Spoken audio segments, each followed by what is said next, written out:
그럼 시작해볼까요? 난 일어나실 때마다 너무 웃겨요. 맞아요. 안 일어났었으면 좋겠어. 너무 막 일어나시면 혼나고 있는 것 같아요.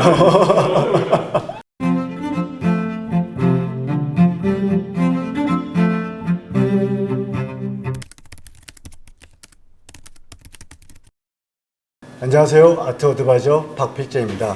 많은 분들이 아트 어드바이저 하면 궁금해하시고 생소하시게 생각하시는 것도 같은데 어렵지 않습니다. 우리가 어드바이저 하면 어드바이저가 하는 일이 뭔가요? 라고 이렇게 생각 안 하듯이 아트 어드바이저도 똑같은 일을 합니다. 어떤 분야의 컨설팅 업무를 하십니까? 하면 금융계에서 컨설팅 업무를 하고 있고, 혹은 브랜딩 컨설팅을 한다고 이렇게 말씀하셨을 때 이해가 쉬운 것처럼 저도 단지 아트계에서 컨설팅 업무를 하고 있습니다. 그럼 어떤 분들이 아트 컨설팅을 필요로 하시는지 많이 궁금해 하실 수 있는데, 처음 아트를 접하시면서 나는 처음에도 조금 더 전문적인 가이드라인 안에서 컬렉션을 시작하고 싶으시다 하시는 분들도 계시고, 오랫동안 컬렉션을 해오셨는데 조금 더 명확한 목표를 두고 본인만의 색깔을 가진 컬렉션을 가지고 싶으시다 라는 어떤 그 생각으로 저를 찾아오시는 분들도 계시고, 또 기업에서 아트 프로젝트 관련된 그런 프로젝트를 위해서 저를 찾아오시는 분들도 있고, 정말로 가지각색의 다양한 층의 고객분들이 컨설팅을 하시고 서비스를 받으시러 오시고 계십니다. 어렵게 생각하시지 마시고 아트 어드바이저가 하는 일은 컨설팅 업무를 하는 사람이구나 라고 생각해 주시면 되고, 이번 강의를 통해서 제가 조금 더 아트에 대해서 편안하게 생각하시고 쉽게 접근하실 수 있도록 준비해 봤으니까 부족하더라도 잘 이해해 주시고 들어주셨으면 감사하겠습니다. 그럼 강의 시작해 보겠습니다. 많은 분들께서 아트계에도 트렌드가 있나 이런 질문들을 하세요. 물론 아트계에도 트렌드가 있습니다. 예를 들어서 지금 같은 경우는 사회적인 어떤 메시지가 담긴 소수군들, 흑인, 아프리카계에 있는 미국인들, 아니면 여성과 같은 소수군들의 작가들에 대한 어떤 그런 조명이 되면서 사회적 메시지와 이게 같이 함축된 어떤 의미로 트렌드로 떠오르고 있는데, 조앤 미첼이라는 아티스트가 있어요. 조앤 미첼이라고 하면 미국 60년대, 70년대 추상 표현주의의 어떤 아티스트 중에 한 명인데, 여성 아티스트예요. 사실 그 전까지는 모든 세계 예술 문화 중심지는 파리였어요.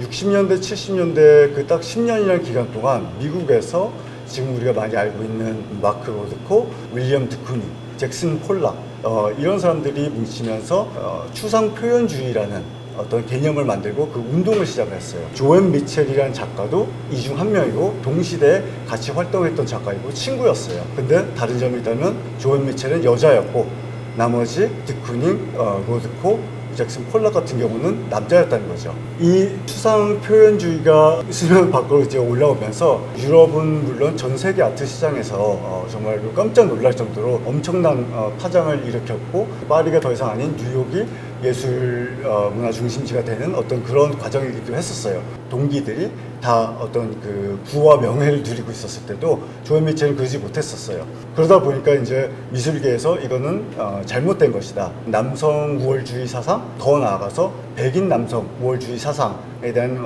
엄청난 지적이 되었고, 즉각 적인 변화를 촉구하는 그런 운동이 일어났어요. 그 후에 있었던 뭐 미니멀 아티스트라든지 팝 아티스트라든지 인물화 아티스트라든지 이런 모든 장르에도 여성 작가에 대한 어떤 관심이 쏠리고, 그러다 보니까 젊은 작가들도 오히려 여성 작가들이 더 시장에 진입하기가 쉬워지는 그런 현상이 일어났어요. 이와 동시에 소수군의 다른 어떤 사회적인 어떤 요인들로 그렇게 된 분들은 없을까 이라는 시각으로 바라봤더니, 역시나 또 이제 아프리카계 흑인들, 우리가 얘기하는 마이너리티 어떤 그런 분들의 작가들이 상대적으로 부족한 어떤 현실이 부각되기 시작했고, 10년 전부터 지금까지 사실은 아트계에서는 여기에 대한 지적을 하고 똑같은 얘기가 계속 이어지고 있었어요. 미술사 관점에서 바라볼 때는 굉장히 중요한 시점을 우리가 겪고 있는 건 아닌가라는 생각이 들어요.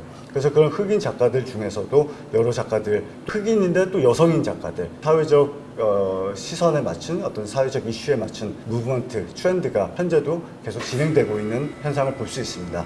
아트계의 또 다른 어떤 트렌드로 바라볼 수 있는 거는 바로 인물화예요. 국내에서는 인물화에 대한 어떤 선입견이 조금 있었던 것도 사실이에요. 아트를 좋아하시고 컬렉팅 하시는 분들께서 말 그대로 남의 얼굴을 혹은 모르는 얼굴을 초상화를 내 집에다 거는 거는 불편해 하셨고 익숙치 않게 생각하셨어요. 해외에서도 그런 어떤 부분들이 있었던 건 사실이지만 유독 국내에서 그런 부분이 조금 심하게 적용된 건 사실입니다. 조지 콘도 혹은 이제 알렉스 카츠라는 어떤 그런 작가들을 통해서 다시 인물화에 대한 어떤 장르가 조명이 되고 젊은 작가, 이게 신진 작가라고 부르는 작가들도 거의 대부분 인물화 어떤 스타일, 어떤 그 장르 안에서 작품 활동을 할 정도로 대세 중에 대세가 되었다고 할 수 있어요. 스트리트 아트도 또 다른 그 아트계의 현재 아트계의 트렌드라고 할 수 있어요. 만약에 누가 저한테 뱅시가 아티스트냐 라고 묻는다면 저는 당연히 아티스트라고 생각을 해요. 저는 이 작가가 너무나 대단하다고 생각하는 게 언더그라운드였던 스트리트 아트를 메인스트림으로 가져온 것뿐만 아니고 제가 보기에는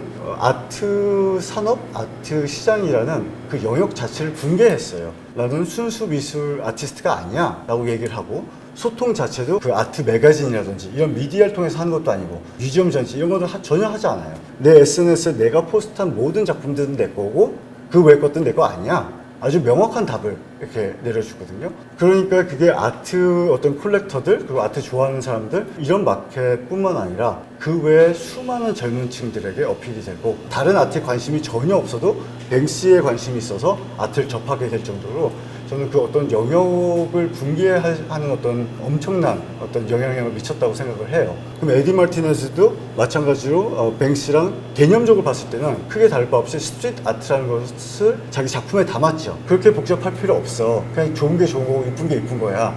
나는 이게 좋거든.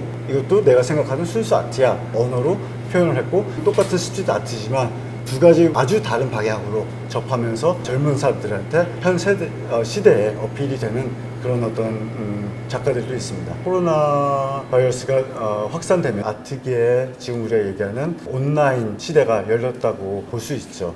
그러니까 이게 참 재밌는 게 뭐 많은 것들이 있겠지만 아트계는 유독 컨택트 위주로 이렇게 형성된 마켓이에요. 아트 콜렉팅 하는 문화 안에는 소셜라이징 하는 부분들도 있고 그리고 아트 페어라는 곳에는 그냥 정말로 아트를 보고 구매를 하러 가는 것도 있지만 그 외에 그 기간 동안 그 도시 전역에서 다양한 아트 행사가 이루어지면서 그런 것들을 보고 즐기려고 굉장히 많은 분들이 오시는 게 어떤 아트 시장인데 이렇게 모든 게 다 온라인화 되다 보니까 매년 3월 달에 진행되는 홍콩 아트 바젤 페어가 첫 번째로 온라인 플랫폼으로 전환되고 그렇게 진행되면서 그 시점 이후는 모든 갤러리들, 온라인 전시, 온라인 판매, 온라인 옥션 뭐 모든 게 다 정말로 다 디지털화 되었습니다. 저는 한 번도 그 작품을 온라인으로 구매해 본 적이 없어요.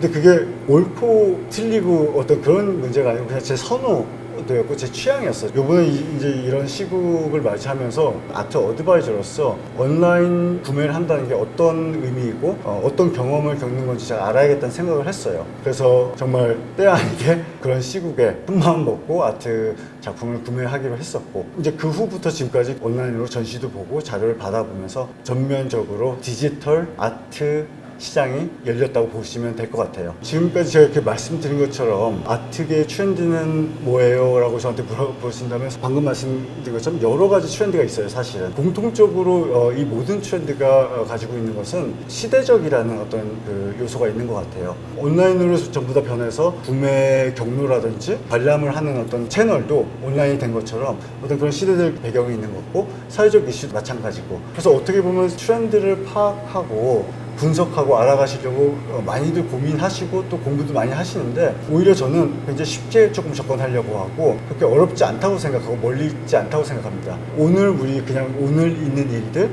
내 눈에 보이는 일들 우리가 접하는 일상에서 접하는 얘기들 이런 것들이 사실은 트렌드가 되는 거기 때문에 멀리서 트렌드를 찾는 것보다는 어쩌면 바로 눈앞에서 코앞에서 일어나고 있는 크고 작은 것들에 조금만 더 관심을 가지신다면 트렌드는 자연스럽게 파악하실 수 있을 것 같아요. 트렌드는 중요합니다. 트렌드는 저는 알아야 된다고 생각합니다. 저 역시 트렌드를 항상 공부하고 또 이런 트렌드가 미친 영향들이 어떤 것들이 있는지 알아가려고 공부하고 분석하고 수많은 자료들을 봐요. 하지만 그렇다고 해서 트렌드를 쫓아야 된다는 건 절대 아니에요. 쫓는다는 것은 그게 마치 답이라는 것 같은 건데 답은 없습니다. 사실은 트렌드를 보면서 자기 생각도 가져야 되고 하지만 알 필요도 있고 매우 중요하지만 쫓는 것은 저는 정답이 아니라고 생각합니다.